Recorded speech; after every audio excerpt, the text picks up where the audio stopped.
জাতিসংঘ নাকি বাংলাদেশকে বলেছে আরাকান আর্মিদের সাময়িকভাবে বাংলাদেশের করিডোর ব্যবহার করতে দেওয়ার জন্য।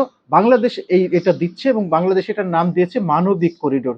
কি মানবিক বিপর্যয় ঘটে গেল, আর ওরা আমাদের কোন কালের কোন আত্মীয়, কোন খালাতো ভাইয়ের, মামাতো বোনের, দেবরের, বয়ফ্রেন্ডের, শালীর, বোনের ভাসুরের সম্ভাব্য স্বামী, যে তাদেরকে আমাদের এভাবে মানবিকভাবে করিডোর দিতে হবে? আরাকান আর্মিকে করিডোর দিলে বাংলাদেশের হয়তো কিছু সুবিধা আছে এবং সেটা ঝুঁকিপূর্ণ সুবিধা, কিন্তু অসংখ্য সমস্যা আছে। সেই সমস্যাগুলোর দিকে কি সরকাররা ভাবছে না? আমরা সাধারণ মানুষ, আমজনতা, আমরা যদি সমস্যাকে ভাবতে পারি, তাহলে সরকারের যারা উপর মহলে আছেন, সরকার যারা চালাচ্ছেন, যাদের বুদ্ধির ভার অনেক বেশি, তারা কি এটা বুঝতে পারছেন না যে আরাকান আর্মিকে করিডোর দিলে বাংলাদেশের জন্য কি কি সমস্যা নতুন করে সৃষ্টি হতে পারে? প্রথমত, বাংলাদেশ আন্তর্জাতিকভাবে চাপে পড়বে, কূটনৈতিক চাপে পড়বে। যে মায়ানমার ওখানে সামরিক জান্তা শাসন করছে জন্য যে মায়ানমারের পৃথিবীতে কোনো তাদের বন্ধু নেই, পৃথিবীতে কোথাও কোনো তারা বিচার পাবে না, বা পৃথিবীর কোথাও তাদের যাবার জায়গা নেই, তা তো নয়।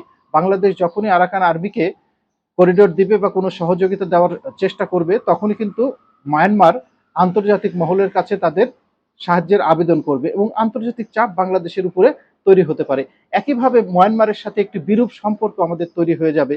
আজকে যদি আরাকান আর্মি এদিকে স্বাধীন করে নেয়, ভালো কথা। যদি না করে, অর্থাৎ জান্তা সরকার যদি আরাকান আর্মিকে হটিয়ে দিয়ে পুরো দেশ আবার আগের মতো করতে পারে, তাহলে প্রতিবেশী দেশের সাথে আমাদের একটা বৈরী সম্পর্ক চিরতরে তৈরি হয়ে যাবে।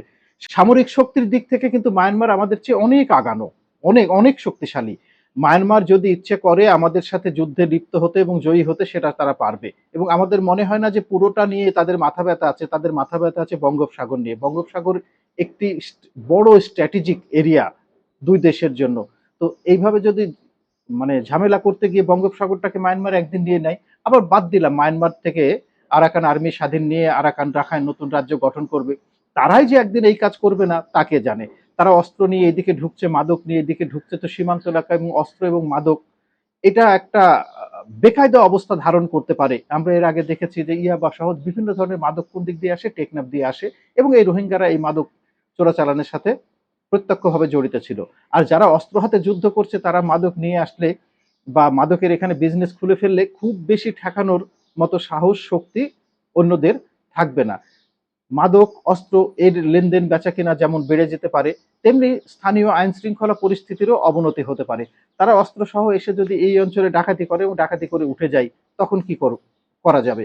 একসময় তো এই ধরনের ঘটনা তারা ঘটিয়েছিল বাংলাদেশে। সে সে গল্প কি ভুলে গেছেন? আর কটা দিন সবুর করো, রসুন বুনেছি।